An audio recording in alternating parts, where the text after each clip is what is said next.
Good morning. You ready to get started? All right. Would you like me to call the roll? Are we calling the meeting to order? All right, we're calling the Community Development Committee meeting to order this Tuesday, May 7th. And I want to note for the record that I am present along with Councilman Brennan and Councilman Bailey. We are going to defer items 1 and 2, which is the approval of the minutes, and move straight into community discussion. And I am going to acknowledge Ms. Kilgore to lead that presentation. I'll tell you why we're here, the consolidated plan and the timeline. We are approaching the time where we do our 5-year report, and I want to make sure that staff and council are on the same page for what we want to try and do over the next 5 years. And so I don't want to lose any time. Like I don't want us to look up and be like, oh, well, the time to do that was. I want to make sure that we have ample opportunity, and if we need to make some adjustments in our schedules, we'll do that. So go ahead, Ms. Felicia. Thank you, Councilwoman Tina. First, I want to certainly thank you again for spearheading this initiative. This is a very important initiative that we want council to really play a major role of, as well as the city leadership team to play a major role as we move forward in planning out our next 5 years of utilizing the federal funds that we receive on an annual basis. So just a brief overview of the annual allocation that we receive, which is through CDBG, our Community Development Block Grant. We receive approximately $1,025,943. We are expecting a little bit of an increase according to some feedback that we received from HUD, but we certainly have to wait until we actually receive those allocations, and we expect to receive those. Our deadline was today, which is May the 7th, so hopefully we will get notification this afternoon of our allocation. We also receive our Home Investment Partnership Program that we work with many nonprofit organizations as well as for-profit organizations to build, create new affordable housing units. If you notice right there real quickly, we receive our annual allocation of $776,972. And then, of course, we receive our HOPWA dollars, which is for our housing opportunities of persons with AIDS. And we use those dollars to support several counties, such as Richland, Lexington, Fairfield, Calhoun, Kershaw, and Saluda. Our annual allocation of it is $1,892,037. So those are our annual allocations, and this is where we want your feedback, your guidance as we move forward to target and plan for those dollars.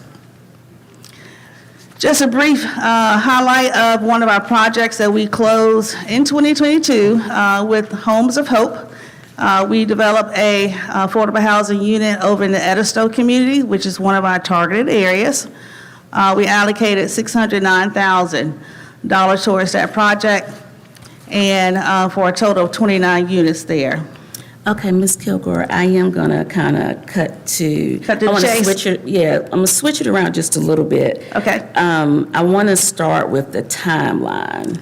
Okay, we're going to go straight to the timeline for our consolidated plan. And then that lets me know, what I'm trying to make sure we understand is when you need to know what you need to know. Absolutely. Then that helps me comprehend as we go through this, what to make priority, or does that make sense? Absolutely. So I can fill it in as I go. Okay. Gentlemen.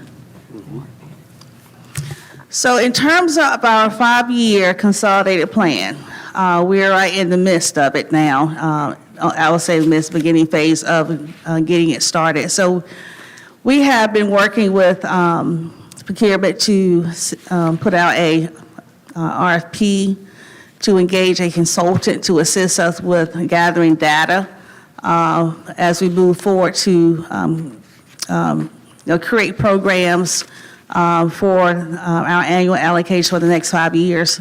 We've been working on that RFP since April. We hope to have it finalized in the next couple of weeks. And then, of course, have our procurement area division actually put it out for a consultant to assist us with data gathering. And what kind of data? What kind of data? Data for as information in terms of incomes in the various neighborhoods, demographics, things of that nature. Okay. Does that take into account homeownership, percentages? versus Homeownership, renter? rental, all of those. So we can really tell some trends in communities Yes, via that? yes, yes. And will it be for the entire city or only for tracts that are CDBG or HUD Generally for the eligible? entire city. Very good. Okay. And so when is the date that you anticipate around having that back? Well, that's take some time to gather that information. Generally, 3 months for that data to come through to us. And then we can certainly share it with you all to help us to determine some defined areas that we want to really focus on for the next 5 years. And that's where we will actually hopefully engage you all engage us in terms of how we are to move forward and disperse those dollars. And so if you notice there, from July until February of next year, that's when we would like to really have you all participate, help us engage your area, your district, getting those residents out, because we will have public comments sessions to have those residents come in and share their comments and tell us what they're looking for in their communities. And if you notice there, there's an action item for our defined areas there. As of now, we have 8 targeted communities. And so we really like to dwindle down on that, make that a little bit smaller number so we can hopefully make a much of a larger impact as we invest those dollars in the communities. And I think it would be helpful too, because I'm sure we all have our ideas, but we would also want recommendations from staff and the rationale behind that choice. Because I'm assuming if we do 2, one would be in, well, if we did 2 or 3, they would be in 3 different districts and not 7 in one particular district, that kind of stuff. So a thoughtful consideration of how we approach the areas, or is it just one? But just a thoughtful approach. Well, I will say this, so there are several areas that have been in place for many years, and, I know. okay. And so we want to, I know. really consider focusing on another area to provide further assistance. Okay, and I want to make a point right there. When we go into these areas, Ms. Gentry, I really want us to, on the front end, define what success is going to be. Because then we know when to stop. Does that make sense? Then we know how much we need to invest. We're talking about maybe $10 million over 5 years. Not a lot of money. But think about that when we're looking at these. Okay, I'm sorry, go ahead. that's good. So as I mentioned, we want to certainly not only engage our communities, but also our partners have worked with us in the past, our stakeholders, get their feedback, understand what their priorities, what their needs are. Hopefully, in partnership, we can utilize those dollars to make a much larger impact.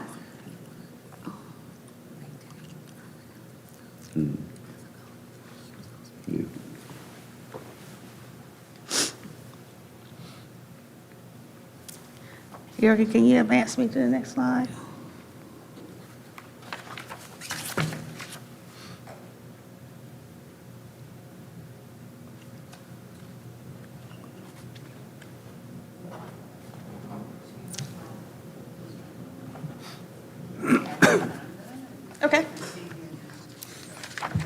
So we want to flip it over. I did provide a copy of the PowerPoint presentation to you all, and I don't have my glasses, but I'm going to do the best I can do.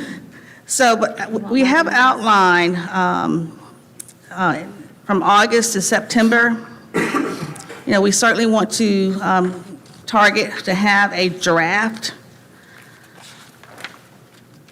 of our strategic plan, as well as a draft of our analysis. And of course, once we, thank you.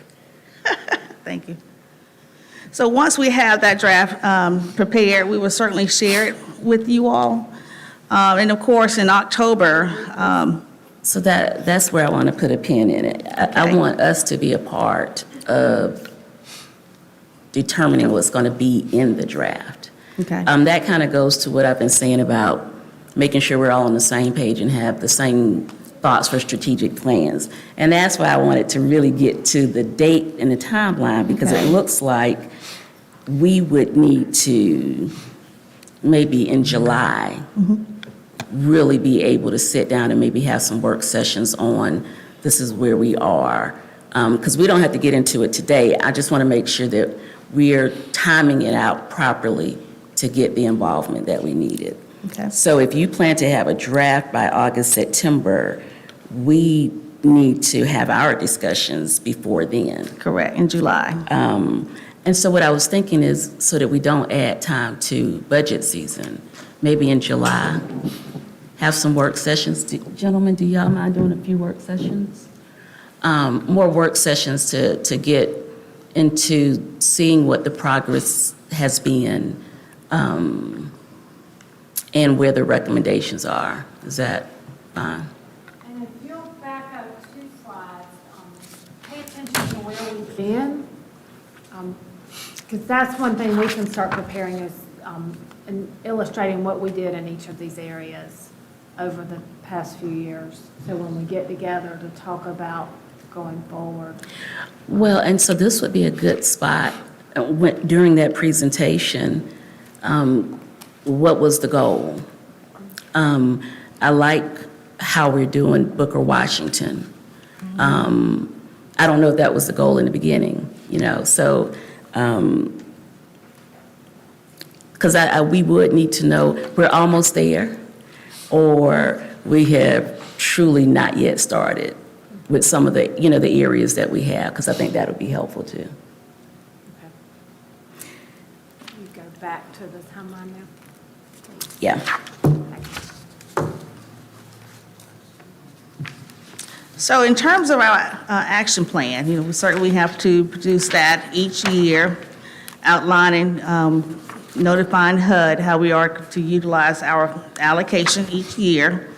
And that is actually, we'll put out a NOFA in October.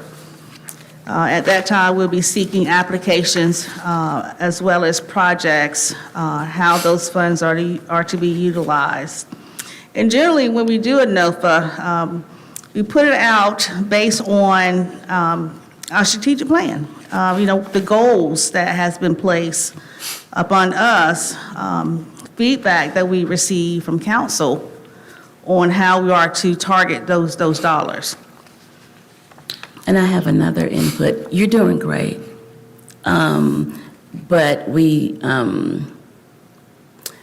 because so I have to give y'all my ADHD speech. No, seriously. I have officially been diagnosed with ADHD, and it's important for me to tell people so they can understand some of the things that I do. And so folks with ADHD often forget, and so they have to say it right then. Now, as an adult, I am working on the discipline to write it down, but I'm not there yet, just got the diagnosis. So sometimes you say something that triggers, something in my mind. So I did want to note, in looking through here, we have the properties, we do need one full meeting on what to do with the city-owned properties. Like, just go ahead and figure out what the strategy is going to be, if we can know that. Go ahead, Felicia. Well, and with that, Madam Chairwoman, what programs we can leverage to really maximize the Yeah. success of the redevelopment of those lots as well? I think we've been talking about that for a while now. Yeah, we need to, we've been saying we needed a 5-year real estate. I believed in the 5-year real estate strategy. Well, I don't know how you all can operate if you don't know what the 5-year real estate strategy is. How is that? 5 I mean, years. for thought, how, Yeah. you know, we want to give you as much direction as possible so that you don't have to worry about what should be done next. We want to give you the plan and lay it out. Absolutely. Okay. So to Councilman Brennan's point, yes, it is definitely best to leverage those dollars with private dollars. We can't fund it all.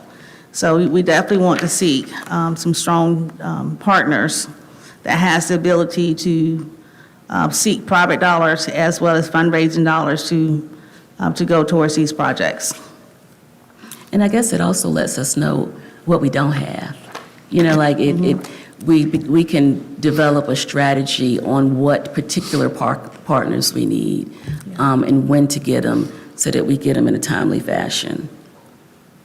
And that's key too, timely fashion. I'm It does with you. takes time. Well, so, and I think Just- that's the important yeah. part. If you have the strategy, I think time is a whole lot easier. Absolutely. Because there's a lot, there are less places where you have to pivot and think and decide and debate in there, so.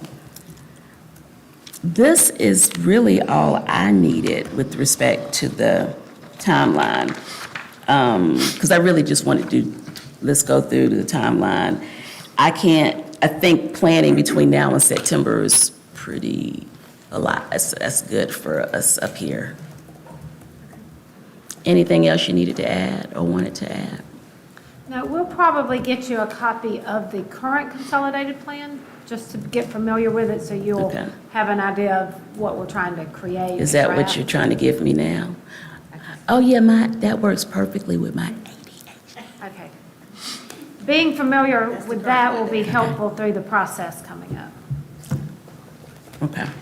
Now, this is DR, Let's the let's the. both of them together?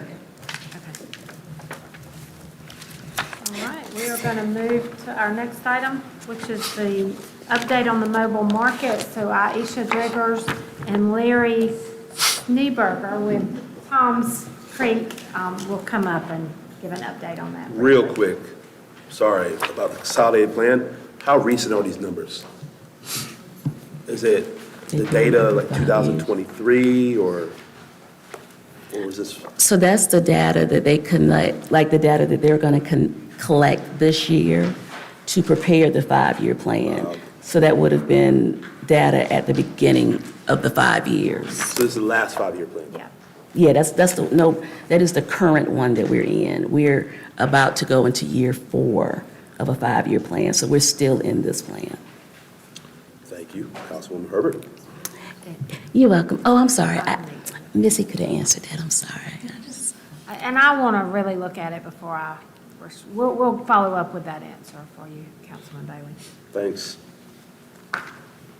All right, good morning. And I also wanted to start by thanking you all for participating in the activities last week for Small Business Week. I think that's really special that you all took time to celebrate with us. And we also had an opportunity to start our kickoff with Tom's Creek Family Farms Market Exchange. So it was a great event. Our conference, we had over 200 people in attendance. Ended Friday at Food Truck Yes, we ended Friday at Service. Yeah, we sure did.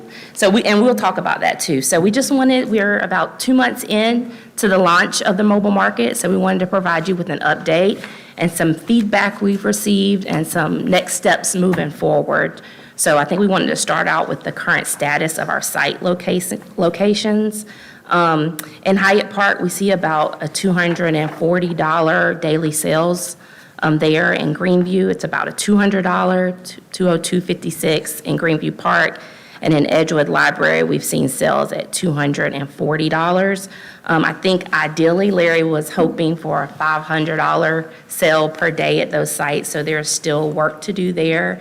We have been increasing our marketing efforts, working with our public relations team to to highlight the mobile market and looking for opportunities for expansion there.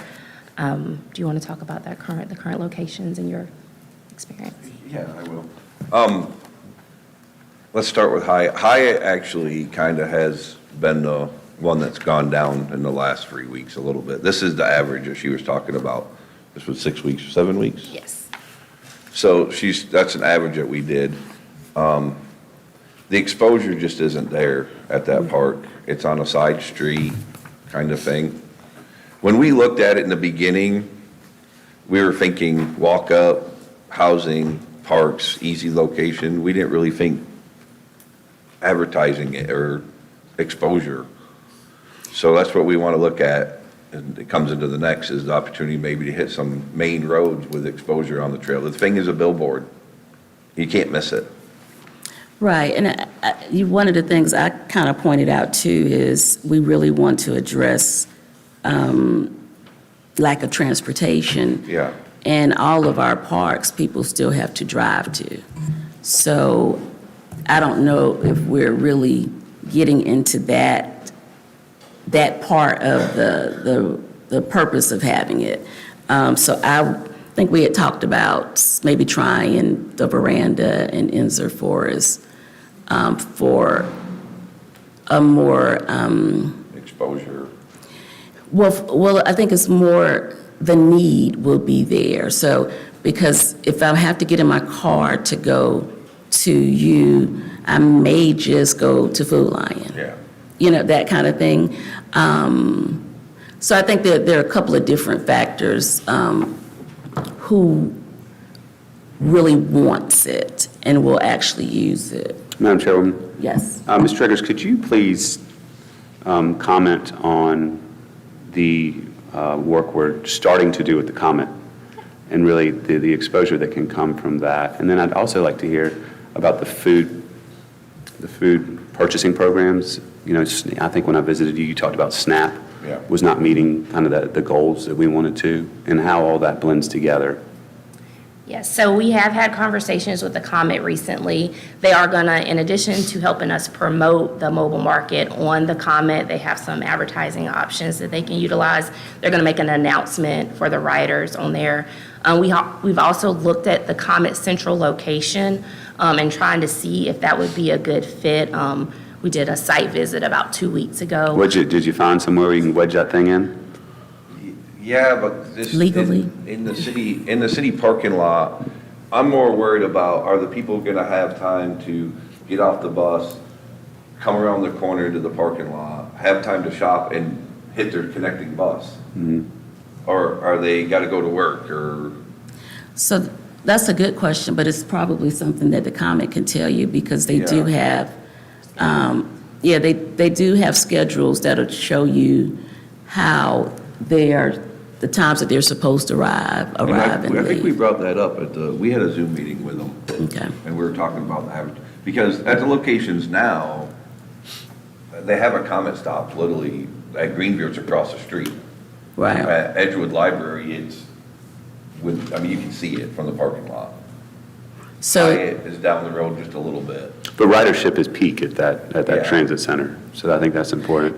yeah, I was going to say, is your thought that people could get off the bus at Hyatt and grab their foods? Walk over, otherwise they're walking home. A lot of I've noticed, especially in Greenview, when they get off the bus, because I can see the bus from the trailer, they walk. They walk home. Right. And we get some come over. So I think if they advertise it, I think they'll come over, do their shop, and then walk home. Okay. I do want You're to. talking about downtown. I do want to see something at the transit center. So if we could, Ms. Triggers, if we could really work with staff to push that, and anything you need with Comet staff, just let us know. Okay. And test the market. Right. That's my favorite word. And Maybe two Greenview, I favorite. think, is going to pick up. They have a lot of summer programs for the kids. Yeah. And I've talked to the people there that work there, and they're like, please don't move, you have not seen this park yet. I mean, this park it triples in business after school gets out, they said, and the parents are in Yeah. and out all day long, picking up kids, dropping off kids, I remember the days. and a lot of them walk from the neighborhood. Is there any formal relationship with Columbia Housing Authority? Yes, so Larry has spoken to Columbia Housing Authority. How, that conversation last week? Well, we were looking at moving Edgewood Library to Hardin Street in front of the old Save-A-Lot. But Housing Authority actually sold that plaza. They did. So it is privately owned by an LLC now. It is. We actually talked about it this morning. Apparently it's a nonprofit. So we just got to reach out to them. Or Drew Wellness, That where part- I some lived of in that. us I walked over there. go. That The parking lot tough. is tough, yeah. It's tough there. Somebody might let you just park on the street, somebody. I would really like to get in that Save-A-Lot parking lot because there's one that's a huge parking lot behind it, people Right. can pull in. And I don't think I would lose my clientele that I already built up at Edgewood Library because Edgewood is the biggest walk-up spot we have. Okay. So do you, I mean, Columbia Housing Authority has senior towers. There's Christopher Towers, Finley House. I mean, are we thinking outside the box of setting an hour or two to come to make site visits there? Because those residents do struggle Yeah. to get to the grocery store. I think in the beginning, we didn't really want to move any locations for 3 months to test the market. I mean, that's what we kind of originally talked about. Let's see what it's going Right. to do. Well, we're coming up to our 3 months. Okay. Right. That's our start. So now we have more options of, Good. okay, what are we going to do? I did you were out, sir. We did the UFC market. That was huge. Saturday at Soda City, they actually closed down an intersection for me. I'm on Hampton and Main. And so what are the sales like on Saturday? They're big. But now they existed in Soda City Yeah. before the That's mobile fine, market. but I still want to know. You're not using those statistics in? No. Okay. No, these are just, Checking. these are the city locations that Okay. are your numbers. I did Soda City 4 years prior to the trailer. Well, I think too, that's also important, and it kind of shows when you have familiarity, but Get it you know out. what I'm saying? Get it out, there you go. I can't get it out, but that also shows when people become familiar with you and you're a staple. I think that also helps that the opportunity grows. So I think we can talk about the Food Truck Friday success for the first time. I know Councilwoman Herbert came out on Friday and we did, I think it was an Instagram Yeah, Live. live Instagram. Yeah, That was my first time at Food Truck Friday. I'm glad I went. I had a good time. good.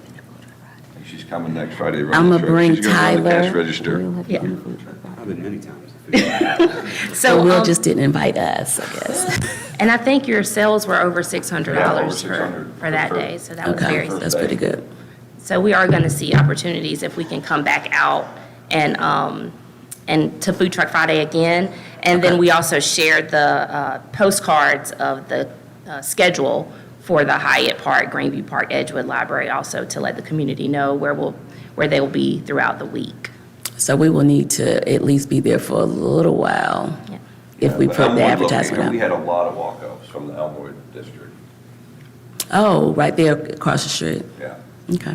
Well, some of the trends you're talking about kind of goes to the demographic of shoppers at these places. And one thing Councilwoman Herbert has talked about is education and, maybe implementing that as a component of the importance of eating healthy foods.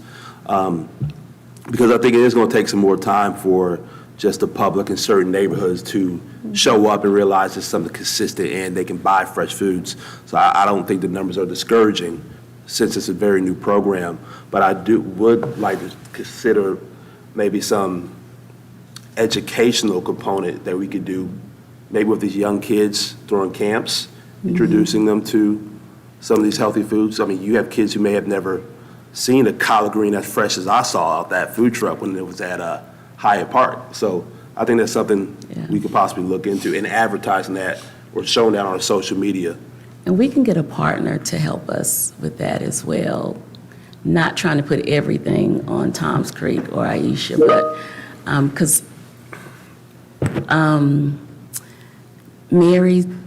Miss Mary Pat, in your neighborhood in Hyatt Park, she mentioned that she does cooking classes. I was in some meeting, I can't remember, but, so there are already cooking classes that maybe we can expand upon or coordinate and highlight. Pat Myers, yeah, Pat Myers. We also have Ashley with our food policy committee. She was just explaining to me that DHEC has a program where they will offer that education piece. Good morning, everyone. DHEC SNAP Ed offers nutrition education for free. All of them are licensed dietitians. So I think we kind of talked about it a little bit, but if that's something, What does that look like? they do all kind of classes. They do one-offs, they do grocery store tours, they do like 6-week continual classes. They do things with seniors, things with just kids, things with a variety of age groups. So this is what they do all day long. That is a group certainly that can do that 'Cause for we would want no someone cost. else to do it so that you can focus on what you do best. But I think you do cook, but focus on, but really, I don't want to stretch you out so much. And so if we can find a partner who can do that aspect, that'd be great. Maybe that's something the Food Policy Committee could take up, a good partner with Toms Creek for, in some program. Well, what about USC at the Russell House that came out to the market? They have some cooking classes. USC does some cooking classes for the Russell House, I do believe. Don't quote me on it. It might be easy to get We'll them other work on that We'll work on component that. and Right. bring back some ideas. And it's just something to try, see who No, responds, but We yeah. talked about it Friday. Yeah. We'll go back to the rutabaga story. No, we won't. But So we'll no, bring back suggestions for the education component. but that was one of the questions you asked me, what did I learn? And I learned Right. that people really don't know how to cook some of the food I sell. They've never seen it. We need to really work with those Yeah. people who don't know how to cook rutabagas. And I think the last thing you wanted to mention was the SNAP participation. Yeah, the SNAP, it's not what we really expected when we did the original proposal. It is up a little bit. The Healthy Bucks thing, we're promoting it. I had 2 yesterday. Explain to everyone what Healthy Bucks is. So Healthy Bucks is a program with the SNAP benefit card. If you spend $5 on your SNAP benefit card, you get $15 in either yellow tokens that you can use another time, or you can get $15 worth of produce and fruits only. Did When you you all walk hear out. that? If you spend 5, you get 15. So basically, you get $20 worth of produce for $5. And you can take it then, or you can get the tokens and come back at a later time. Okay. Is that for anybody or qualified? SNAP benefits only. SNAP benefits. They have to spend $5 on their SNAP card. And then we have the senior voucher program coming up too. Okay. They're getting, when do they come out? They come out June? So the seniors, they get $50 vouchers. That's good for produce, and I am like. Is that every month or? One time. Oh. So you can market it as, but that's good. It's a one-time opportunity. Yeah, to- they get $5, $10 checks. But basically, they are checks. They get like a little book of checks. It's $5, Okay. $10 checks that they sign over to me as they get it. Okay. And we did get approved for the WIC produce nutrition program, not full WIC. There's a Right. different program that allows, they get $25 on a card. And I got the approval for that last week. So we'll be that's taking that another up very segment. Yeah, that's another segment of folks that you can With address. the senior vouchers coming up, can we really work towards partnering with the senior towers? I can put you in contact with the Finley and Christopher Towers. I think we have contacts at Columbia Housing. Yeah. And And also Larry's working with Senior Resources. Andrew Boozer over at Senior Yeah. Resources. Yeah, which we're gonna have, I think we're gonna have a couple stops, right? So they have to sign up for the vouchers, they have to like apply. And then they get distributed at churches and senior resources distributed. I don't know on that end, I don't know the distribution, but they have to go pick up the checks. And we're working with senior resources where we actually might take the trailer to the check pickup locations. I like it. And the other part too is it creates a one-time opportunity to give a lot of exposure. Yeah.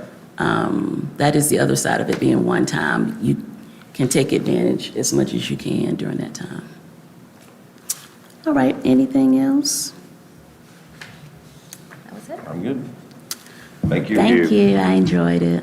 So a brief update for Town and Gown, and Krista Hampton and Peyton Lang and I are working on this together. We do have our strategic planning meeting coming up on May 16th. It'll be at Sacred Park with the committee members. All of the colleges and universities are going to be represented, and I believe y'all are making appointees tonight, so we will reach out to the appointees and make sure that they have that date on their schedule as well. And so if we are, we should go ahead and tell our appointees now. Absolutely, May May s- 16th. I believe it's from 9 till noon, but let me look. 9 till 1. Okay. So I would need to make sure I have someone who is available. What day of the week is that? I should know that. 7th to Thursday? Okay. I'm glad I know the appointee that I was thinking about may not be available. So, okay. Well, and that's the first of many meetings. There will be quarterly meetings, so while we want everybody there for strategic planning, if it's the right appointee, I don't know that that's a barrier. Okay. We'll have a Zoom link, because one of our staff members needs that for that meeting. We could probably record it, so Okay. keep that in mind. And it's 3-year terms?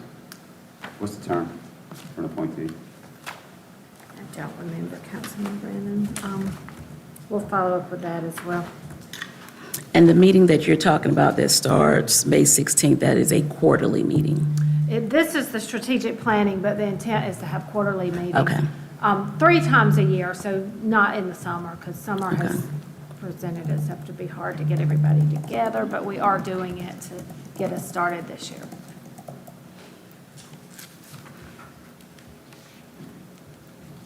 Krista, anything else? Thank you. Next, we have Mr. Coleman.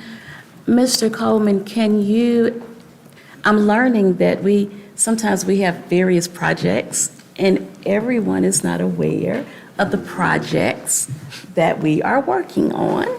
And this is one that you and I were putting together. Can you explain to folks what we're doing and what the goal is and where we are in that process? How's that? Yes, ma'am.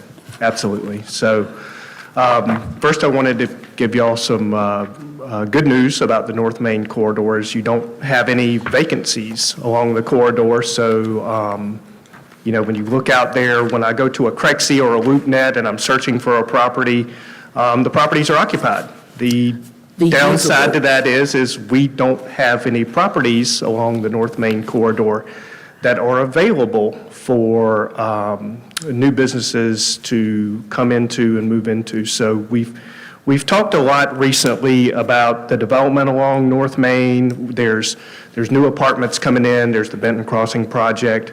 There is Steve Middleton's project that is occurring at the Jim Moore Cadillac site. They're going through their planning approvals right now. And so this was kind of a continuation of discussion that we had late last year when you did the Let's Build Together seminar, which we hosted here at Busby. And so after that, with a lot of community engagement, with a lot of interest, we at your direction, we went out and looked along North Main.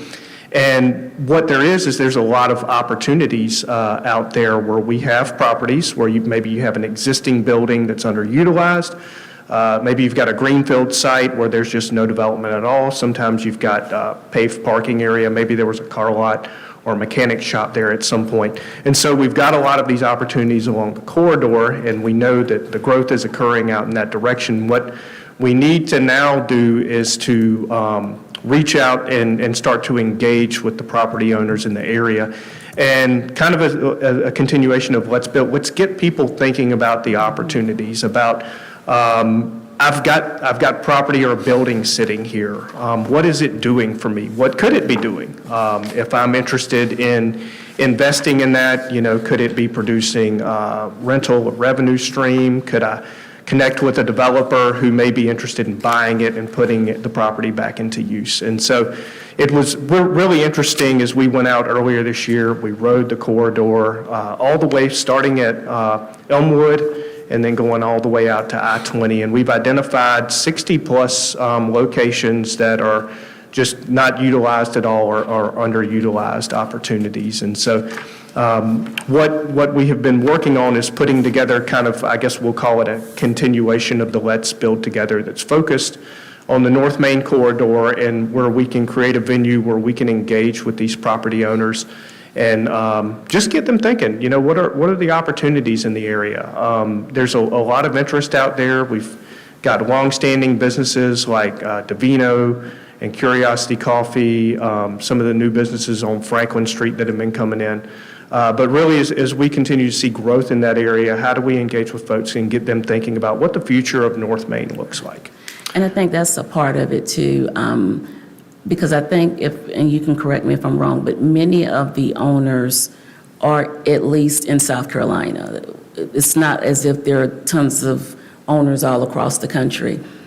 So we think that they can come, but they may not be in touch with exactly what's going on. So give them a little update of things that are coming, and then show them the tools. Because, you may have someone who's thinking about, and they've been thinking about, but they don't know how to do it, and we may have someone that can send you to the right person. The most interesting category that I have found is of that's not a good way to say it, elderly folks who probably aren't in the planning stage of life. I know one family, I know she's in her 90s. I don't think she's in the planning phase of what am I going to do with this property. I think the intent is probably for it to go pass through her estate. Another gentleman has a nice building and it's been going down, and he's a friend, and we found out that he has dementia. So he's going to have to make some changes. So there are lots of opportunities, because some folks probably need to get the property off of their hands, but don't know how to. So we're hoping that we can provide some knowledge, maybe a little influence, but to help with the folks. And it's not just vacant, isn't it really bad code violations? Did we add that, or are we going to add that? Yeah, I mean, I'd say most of them are not probably in the worst condition. I mean, I've seen some houses and buildings with some pretty significant structural stuff. I think a lot of the ones that are right there along the North Main corridor, without having, seen the interiors and what's going on there, probably with just some interior upfits, exterior improvements, windows, awning.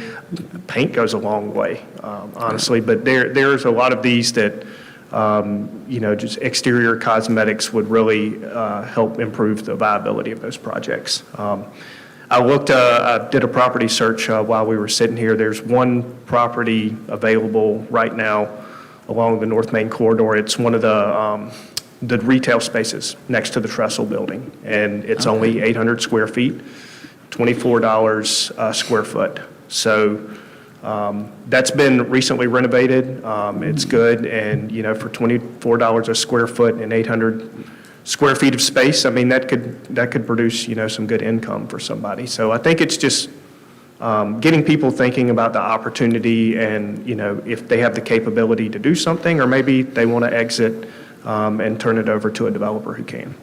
And I know the last one, one of the things you shared was some of the buildings that had a sign in front of them, for sale by owner, which means that the only way someone would know is if they rode by and happened to see the sign that said, for sale by owner, because they weren't registered with a lot of the sites that you use for selling property. So that's a good thing too, that if we can highlight those, we may need to tell them who to go to if they want to get it listed or something if they really want to sell it. Things that they can do to do that. Madam Chair? Oh, absolutely. So, Mr. Coleman, we talked in the past in Missy about bringing on a designer to do elevations to help promote what properties could be and work with property owners. I think the original conversation was for our real estate portfolio, what those elevations and space programming documents, the quick turnaround, what those could be and how they could help us promote and sell. I think that conversation turned into working exactly like you're talking about with property owners that don't know the value or the highest and best use of their property in these major corridors. I don't know if that is being considered for this budget cycle, but I think that is something that we would need to seriously discuss if we want to move quality development quicker. Yeah, that's a pretty good idea, and I know in the current budget cycle, we are kind of factoring those in with regards to the city properties. But, I think certainly that's an opportunity, and we could discuss further, and, maybe if it's something just as simple as getting some exterior conceptuals done, just so Yeah. you've got the nice eye wash The for eye somebody to wash, look yeah. at, that helps a lot. I think that goes a long way. And that reminds me too, because we definitely need to survey folks before they leave so we can see what the needs are, not just anecdotally, but some documentation. Because that helps us justify if we need to go in that direction. Okay, and you want, for part of the next seminar, we want to do like an exit survey with the folks that attend? Yeah, Okay. yes. And is there a date for the next seminar? I think we're going to have to reschedule. We had a date, but I really like to give people 3 weeks' notice. Yeah. And so we're going to find a date today and work towards that date. Okay. Thank you, Yeah, Ryan. so I think we've got everything, the letter ready to go, the mail list, we just need to finalize a new date, and we can Date get and those out location, shortly. yeah, and check the location. Thank you, Ryan. Anything you. else? Do you two have anything? Nothing. Ms. Gentry, do you have anything? No, ma'am. Ms. Erica, do you have anything? I do not, thank you. Well, I want to thank you all so much. I believe that this has been very productive. I hope that you all have thought it was productive too. And we will see you next time. Do I need to have a motion to adjourn, or can we just adjourn? All right, thank you. Thank y'all so much.